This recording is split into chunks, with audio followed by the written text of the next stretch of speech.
सीता रामाय नमः।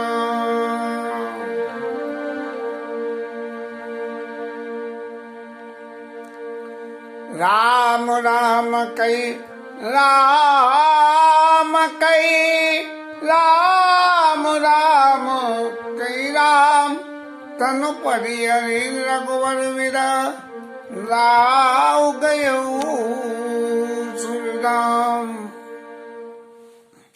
कल की कथा के विश्राम में राजा दशरथ जी भगवान के धाम को चले गए और ये जो अयोध्या कांड के राजा दशरथ के भगवान के धाम को जाने की लीला और भरत जी के आने तक की लीला, ये बार बार सिर्फ उस दुख को दिखाती है कि इस संसार में कोई भी यदि अनीति का कार्य कर दिया जाए तो सामाजिक रूप से कैसी कैसी तकलीफें आती हैं। और इस विषय में आगे कहते हुए गोस्वामी जी कहते हैं कि जियन मरण फल दशरथ पावा अंड अमल अनेक जस छावा। उनका राजा दशरथ का तो भाग्य ये था क्योंकि उन्होंने वरदान में ही ले लिया था, मनि मनि फिन जिम जल बिनु बीना मम जीवन तिम तुम्हें अधीना। मेरा जीवन जैसे बिना जल की मछली नहीं रहे और मणि के बिना सांप नहीं रहे, ऐसे मेरा जीवन आपके आधारित रहे। और भगवान ने वरदान दिया था तो उन्होंने तो जीवन मरण फल दशरथ पावा अंड अमल अनेक जस छावा। पूरी पृथ्वी में उनका जो है वो यश फैल गया। क्या देखो भगवान राम के विरह में शरीर छोड़ दिया, सब रानियां रोने लगी और दासी दास पुरवासी सब लोग ऐसे करने लगे और सब मनी मन कहने, सब प्रत्यक्ष रूप से तो नहीं कह पा रहे थे लेकिन सब मनी मन ये सोच रहे बिल्कुल विकल दास और दासी घर घर रुदन करें परवासी और गाड़ी सकल कह कही दे। सब लोग कह कही को गाड़ी दे रहे, अरे इस दुष्ट ने क्या कर दिया, नहन बीन कीन जग यही। ये सही मायने में तो भगवान की जो लीला थी उसी लीला का हिस्सा है क्योंकि भगवान तो दुष्टों का संहार करने के लिए आए थे। लेकिन यदि अयोध्या में रह के भी भगवान दुष्टों का संहार कर सकते थे और वो रास्ता तो बनाने से ही बनती है, बात करने से बात बनती है, ऐसे रास्ता बनाने से बनती है, बन जाती। लेकिन व्यक्ति विशेष का जो लोगों का अपना अपना भाग्य है, उस भाग्य को तो भगवान बदलने नहीं आते हैं। उस भाग्य का तो कर्म प्रारब्ध का भोग उन लोगों को भोगना ही पड़ता है। तो अयोध्या वासियों को उस कर्म प्रारब्ध का भोग भुगतना था, इसलिए उन सबके सामने तकलीफ आई।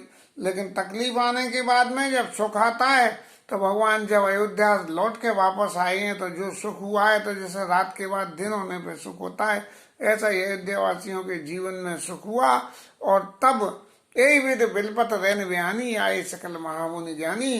रोमन पिट्ठन करते करते सबरी रात गुजर गई राज दरबार में, वो राजमहल में।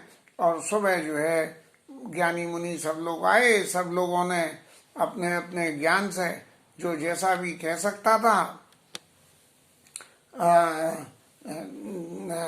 जो जैसा भी कह सकता था, अपने अपने ज्ञान के प्रकाश से लोगों के दुख को कम करने का प्रयास किया। और चूंकि उस वक्त इंसेक्टिसाइड पेस्टिसाइड्स तो थे नहीं, तो तेल नाव भरी नपतन राखा, तेल में डुबो के रख दिया। जैसे अचार खराब नहीं होते हैं तेल में डाल के, ऐसे ये शरीर भी नहीं होगा। और नाव में रख दिया, तेल में डुबो के नाव में रख दिया, क्योंकि जमीन पे होता तो इधर उधर से कहीं चले जाते। अब भरत जी को बुलाना है, भरत जी कितने टाइम में आ पाएंगे, क्या होगा। और ये सब स्थिति देख के गुरु जी ने दूतों को बुला के ये कहा कि आप भरत जी के पास जाइए और जाके सिर्फ इतना कहिए कि गुरु जी ने आपको बुलाया है। सांसारिक रूप से तो यही होता है, जल्दी आ जाओ। अरे भाई जल्दी क्यों आ जाओ, बोले यहीं आके बताएंगे। अब यहाँ ही आके बताएंगे का क्या मतलब है कि सामने वाला वैसे ही मन में सूखता सूखता चला आवे। यदि उसे ये पता लग जाए कि ऐसी दुर्घटना है तो अपने आप को मानसिक रूप से तैयार करता हुआ आवे। लेकिन सामाजिक रूप से तो ऐसी है कि बस जल्दी आ जाओ, तुम्हें यहाँ के बताएंगे। अरे क्या हुआ, वो ठीक है बस तुम आ जाओ। तो ऐसे ही जो है गुरु जी ने करावट भेज दी ये जो गुरु बुलाई पठे दो भाई, जे मत कहना माताओं ने बुलाया, गुरु ने बुलाया। अब गुरु ने बुलाया है तो कोई ना कोई बात होगी। सहरोश में तो गुरु जी बुलाते नहीं है इस तरह से, अब बुलाए हैं तो ऐसी बात सुन तो ही भरत जी के हृदय में बड़ी बड़ी शंकाएं पैदा होने लगी। सुने मुनि आए सुधावन धाये, और चले बेग बर बाजी ले जाए। भागते हुए जो दूत जो है चल दिए, और अनरथ अवध आरंभे तबते जबते कुसगुन हो ही भरत कहूँ तबते। जब से जो है ये अयोध्या में कैकेयी लीला शुरू हुई, और तभी से भरत जी के मन में तरह तरह के जो है अपशकुन से नजर आने लगे। देखे रात भयानक सपना, और फिर अपने हृदय में मना के महादेव जी को मना के कहते हैं, हे महादेव बाबा, तुम तो सबकी सुनने वाले हो, मेरे माता पिता भाई सब लोग स्वस्थ रहे। यही विधि सोचत भरत मन धावन पहुँचे आई, और गुरु अनुशासन सबन सुन चले गणेश मनाई। गुरु जी की आज्ञा को सुन के भरत जी तुरंत चल दिए। मन में अब चूंकि जाते हैं, जाने में रास्ते में टाइम लग रहा है, रोज टाइम जो है भरत जी को बहुत भारी पड़ने लगा, और कैसे ही ऐसा लगता है कि उड़ते हुए चले जाएं। लेकिन रास्ते में जहाँ कहीं भी जाते हैं सब अपशकुन विपरीत।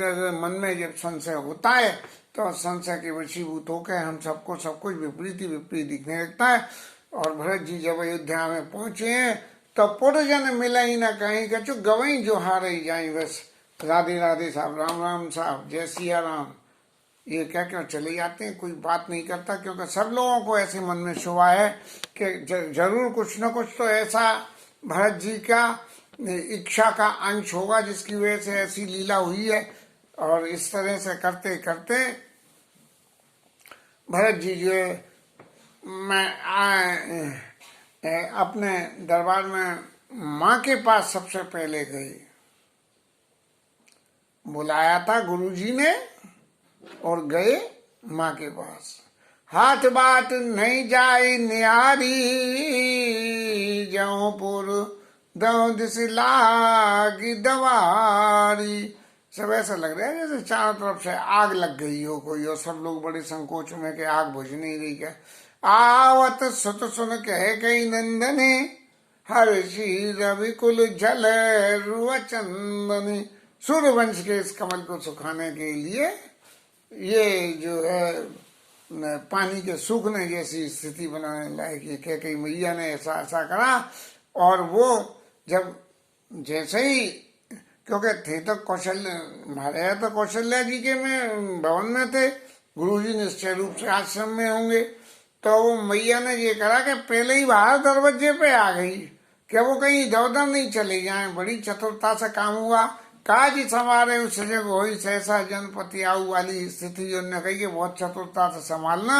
तो सजे आरती मुदित उठाई, आरती को सजा के तुरंत आ गई और द्वार ही बैठ भवन ले आई। इधर उधर कहीं जाने ना दिया उनको, और सीधे सीधे अपने भवन में ले आई। भरत दुखित परिवार ने आरा, मानो तो बनुज बन मारा। कमल के फूल में जो है वो जाड़े में क्या बोलते हैं, कोड़ा मार गया हो, ऐसी स्थिति हो गई सब लोगों को मरे मन देख के। और भरत जी ने पूछा कि भाई हमारे परिवार में सब कुछ कुशल तो है माता जी। तो उन्होंने सबकी कुशल सुना दी, और कुशल सुना के उन्होंने ये पूछी कि बाद बाकी मैया लोग कहाँ हैं, और रामचंद्र जी, लक्ष्मण जी और सीता जी कहाँ हैं। तो सुने सो तो बचन सने अवस, कपट नीर भरिने। भरत श्रवण मन शूल सम, पापिन बोली बेन। बस अब ये माता लोगों का तो सही स्वभाव है कि हंसते हंसते रोना, रोते रोते हंसना। तो उन्होंने जो कुछ भी माता लोगों की लीला रच के और भरत जी के से कहने लगी। तात बात में सकल समारी, वे मंथरा सहाय विचारी।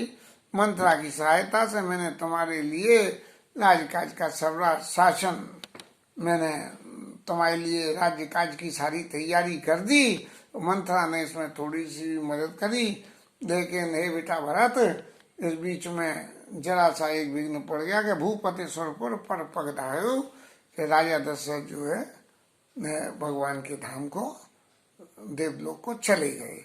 बस भरत जी ने जैसे ही ये सुना कि मैंने संभाला और वो गए, सोई वो समझ गए कि ये जो है जरूर कुछ न कुछ विचित्र लीला हुई है। परे भूमि तल व्याकुल भारी, बहुत व्याकुल होकर धरती पर गिर गए और फिर कहने लगे कि चलत न देख न पाए हूं तो ही, मैं चलते आपको जाते वक्त अंतिम विदाई नहीं दे सका, और तात न राम ही सौंपे मोई, अरे मुझे राम जी के हवाले तो कर जाते कि अब मैं जा रहा हूं तो जो है हे राम भरत जी अब तुम्हारे हवाले हैं। बहु धीर धर उठे समारी, कहू कि तुम मरण हे तुम्हें तारी। अब आप जो है मुझे माता जी ये बताइए कि वो मरे क्यों। सुने सत बचन कहत कई के मरम पहुंच जनिमा दे। और फिर कह कही मैया जो है नाटक करती हुई और कहती है, सबरी अपनी कथा उसने सुना दी और बड़े खुशी मन से उस कथा को सुनाई। भरत जी सब समझ गए। भरत जी ने जैसे ये सुना कि भगवान राम वन में चले गए, तो भरत ही बिसरे पितु मरण, सुनत राम बन गौन, हेतु अपन जान जिया थकित रहे धर्मोन। भरत जी ने ये समझा कि इस सब का कारण मैं हूँ, इसलिए ये जान के जो कोई भी माता को दोष देने की बात थी, उन सब बातों को जितनी बोल पाए उतनी बोल पाए, और उसके बाद उन्होंने बिल्कुल मौन धारण कर लिया। और विकल विलोक सुतई समझावती, और मनहु जरे पर लोन लगावती। अब भरत जी को माता ने समझाना शुरू कर दिया और कहा कि राजा ने तो अपने जीवन मरण के सारे फल प्राप्त कर लिए सब तरह से, और फिर अब जो है वो शरीर छोड़ के गए हैं, इसलिए सोच ऐसा समझ के कि वो पुण्यवान शरीर थे और पुण्यवान शरीर सब अपने पुण्यों को पूरा करके यहाँ से छोड़ के गए हैं, तो इसलिए अब आप सारे सोच को छोड़ के और आप जो है अयोध्यापुर का राजकाज को संभाल लें। बस ऐसा सुनना था कि भरत जी को ऐसा लगा जैसे कि कोई पका हुआ बाल तोड़ किसी ने छू दिया हो। धीरज धरी भरी ले उषा पापिन कुल सभी भांति कुलना था। बस अब यहाँ से भरत जी के मन से अपशब्द, मुंह से अपशब्द निकलने लगे। पापिन सभी भांति कुलना सा, अरे पापिन तेने तो सभी तरह से कुल का नाश कर दिया, पिताजी को वहां पहुंचा दिया और राम जी को वहां पहुंचा। अरे तेरी ऐसी रुचि रही थी तो जन्मते ही मेरे को क्यों नहीं मार दिया। तेने पेड़ को पालने के लिए काट दिया और मछली को जिंदा रखने के लिए पानी फेंक दिया। ऐसी विपरीत तेरे को ये नहीं मालूम थी कि भरत का जीवन जो है राम जी के साथ है और राजा का जीवन राम जी के। हंस वंश दशरथ जनक, ऐसे जिसके पिता और ऐसे जिसके भाई, राम लखन से भाई, और ऐसे को कैसी जननी मिली। जननी तू जननी वही विदिशन कछु न बसाई। विधाता के सामने किसी का वास नहीं चला है। अब जो भी मेरे भाग्य में था, अब मुझे एक ही बात मन में लगती है कि तेरे हृदय में जब से ये जो है विपरीतता पैदा होके आई, तब तेरा हृदय टूक टूक क्यों नहीं हो गया, तेरी जीभ में कीड़े क्यों नहीं पड़ गए, बर मांगते में तेरे मन में पीड़ा कैसे नहीं हुई। बस एक ही बात मुझे तो आती है, विधि हो नृदय नारी गति जानी, नहीं विधि हो कहाँ गए।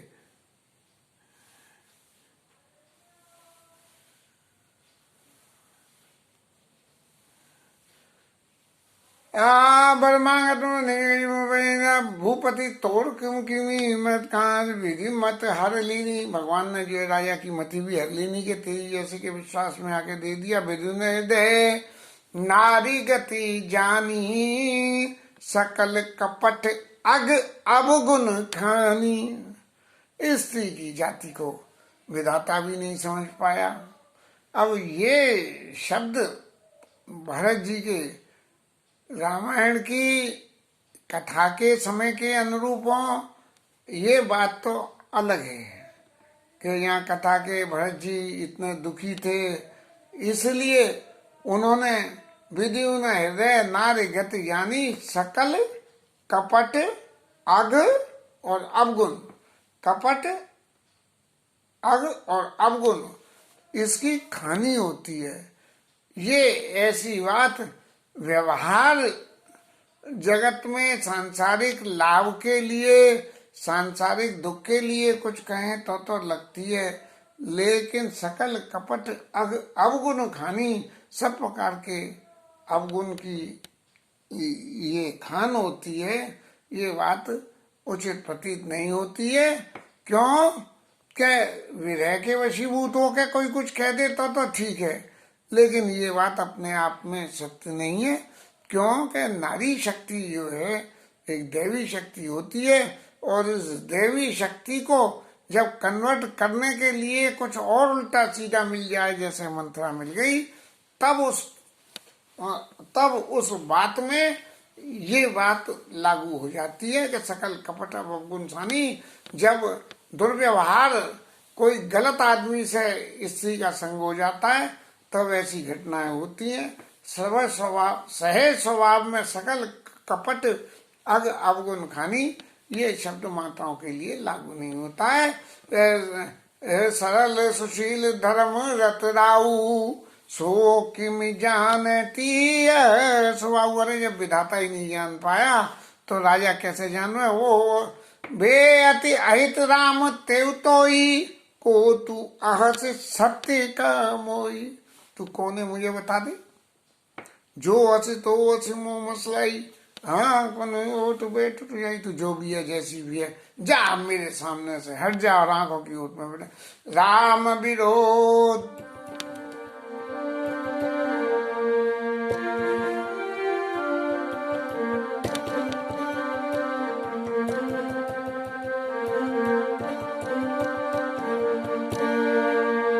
राम विरोधी हृदय ते प्रकट की न विधि मोई। मोछ मान को पात की बात कहूं कछुतोई। व्यक्ति को जीवन में जब अपनी किसी भी क्रियाकलाप से पार नहीं डलता है और करे तो कोई, और उसका अपराध किसी के सिर आ जाए, तब वो कहता है कि मैं क्या कहूँ, मेरा ही दुर्भाग्य ऐसा है, मैं किसी से क्या कहूँ। तेरे को तो कुछ भी कहना, अरे क्या कही मैया तेरे से तो कुछ भी कहना बेकार है, जब मेरे भाग्य में ही सब ऐसा लगा। सुन सत्सन मात कुटलाई जरई गात कछु न बसाई। शत्रुघ्न जी के मन में भी बड़ी तकलीफ हो रही है। हालांकि शत्रुघ्न जी जब तक भगवान राम शासन पे नहीं आई है तब तक गोस्वामी जी की रामायण में तो कहीं कुछ बोले ही नहीं है। रामलीला के पात्रों में भी शत्रुघ्न जी पूरी रामलीला हो जाती है तब तक भी नहीं बोलते हैं, बस एक ही दिन कुबड़ी में लात मारने के लिए बोलते हैं बस, और कहीं बोलते ही नहीं है। तो ये जो शत्रुघ्न जी का चरित्र है कि भाई वो भरत जी जो कुछ करते हैं उसको फॉलो अप कर रहे हैं। वो लक्ष्मण जी सुमित्रा के दो बेटे, दो बेटों में लक्ष्मण और शत्रुघ्न और भरत जी के कई के, तो दोनों बेटों को क्योंकि दोनों माओ ने प्रसाद दिया था तो दोनों के एक एक जो उनके जो दो पुत्र हुए वो एक बड़े पुत्र का भगत और एक छोटा जो है वो छोटे का भगत। ऐसी स्थिति से ये संतति आई उनके घर में, क्योंकि देव प्रसाद से, अग्नि के प्रसाद से आई थी, इसलिए ये सद्गुण सब उन लोगों में आ गए। और उसी वक्त कुबड़ी मैया आ गई और ढेर लात मार के उसकी जो है कुंवर फूट गया और वो कहने लगी कि मैंने तो तुम्हारे लिए अच्छा करा था इसलिए हुआ, लेकिन तुमने मेरे लात मार मार के जेक कर दिया। और उसको ये देख के कि ये तो नक और शिक्षक होती है, और शत्रुघ्न जी उसके बालों को पकड़ के लगे घसीटन, धर धर झोटी, ऐसे घसीट घसीट के मारने लगे। तब भरत दया निधि दीन छुड़ाई। भरत जी तो दया के समुद्र में, और उन्होंने जो है शत्रुघ्न जी से कौड़ी को छुड़ा दिया। और फिर दोनों भैया मिलके और कौशल्या मैया के पास में गए और जाके उनके दर्शन करे। मलिन बसन विवरण विकल, एक सधवा स्त्री के विधवा होने के जो श्रृंगार होते हैं वो सबके वैसी उनकी हो गई कौशल्या जी की स्थिति। भरत देखी मात उठ दहाई, भरत जी को देखते ही और भाग के माने भरत जी की तरफ गई है और मूर्छित पड़ी, अवन आई, मूर्छा में पृथ्वी पर गिर गई है। देखत भरत विकल भय भारी, परे चरण तन दशा विसारी। अपने शरीर की सुदबुद को भूल के भरत जी भी जो है उनके चरणों में पड़ गए। तात मात का दे दिखाई, हंसी राम लखन दो भाई, कहाँ है उन्हें दिखाइए।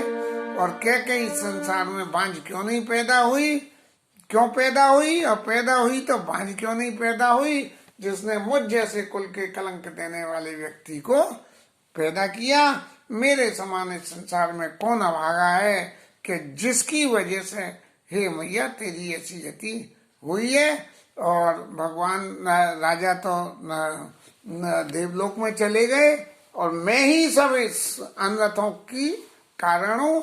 और दिग्मोई भय बेनु नागी दुसैदा दुख दूषण भागी।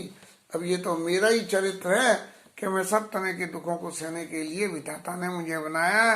मातु भरत के बचन मृदो, सोने पोने उठी संभार,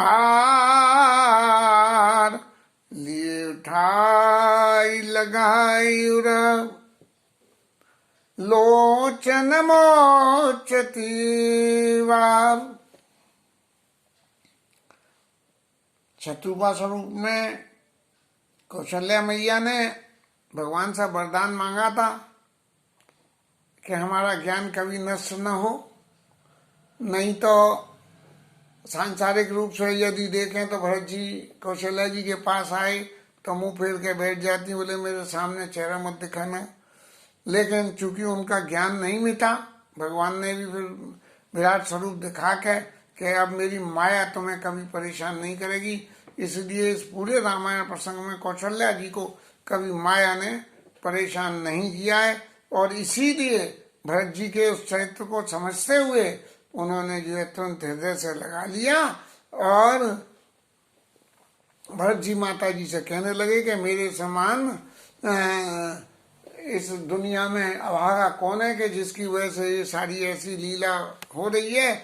और इन वचनों को सुन के माँ को भी मन में बहुत तकलीफ हुआ। माँ तो भरत के वचन मृदु सुन पुनि उठी समार, लिए उठाई लगाई उर लोचन मोचती बार।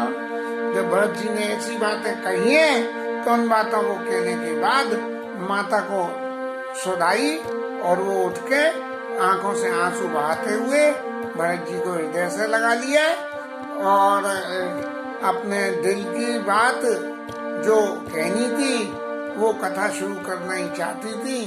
लेकिन इस प्रसंग को फिर कल उठाएंगे क्योंकि ये प्रसंग काफी लंबा है और इसमें माता के चरित्र और भरत जी के चरित्र के जो सही गुण हैं, जो सांसारिक रूप से एक व्यक्ति को जीवन में समझने चाहिए या ऑप्ट करने चाहिए, उनको स्वीकार करना चाहिए, ऐसे गुण हैं जिसमें समय फिर ज्यादा हो जाएगा। इसलिए कल की कथा में लेंगे, तब तक कथा विश्राम। हरि नाम कीर्तन।